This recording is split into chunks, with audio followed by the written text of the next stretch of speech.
The Real Wizard of Oz. The Life and Times of L. Frank Baum. Written by Paul Brody. Narrated by Jason Sullivan. Time. L. Frank Baum was born in the mid-19th century into a typical American family of the time. Of German and British ancestry, his parents had a large family. His father was able to combine his inherited values of hard work and family devotion to eventually create an environment of ease and opportunity for his children. Frank Baum grew up in a time before the United States became the economic and political world power of the 20th century.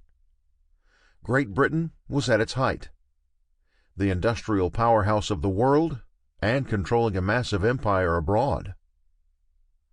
As the decades advanced, the balance of power would shift. In the decades leading up to the turn of the century, America would grow into its vision of itself as a can-do nation where everyone with the gumption and slightest opportunity could succeed. Opportunities abounded and could be created. New inventions were changing how people lived. America was growing rapidly in population, and frontiers were being pushed west. The sheer atmosphere infected many with a drive to get out there and accomplish something, anything. If one venture failed, another opportunity would be just around the corner. Products were developed for all needs imaginable, and some products the public had no idea they needed but were persuaded they wanted. And advertising came into its own. Marketing was in its infancy. But by the time Baum wrote his Oz series, it was well underway.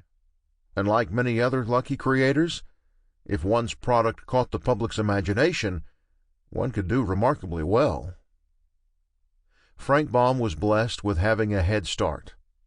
His father had money, and he was a generous man. He helped his son get his toehold and encouraged all his children to try new ventures. The spirit of the times meant Frank was undaunted when something failed. He was an optimist, probably by nature, but perfectly suited to the period he lived in.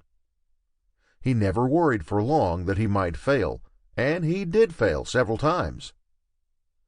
When his mother-in-law, no shrinking violet herself, suggested he put his stories on paper for others to read, he didn't dismiss the idea, but saw a chance to do something he loved and making a success of it.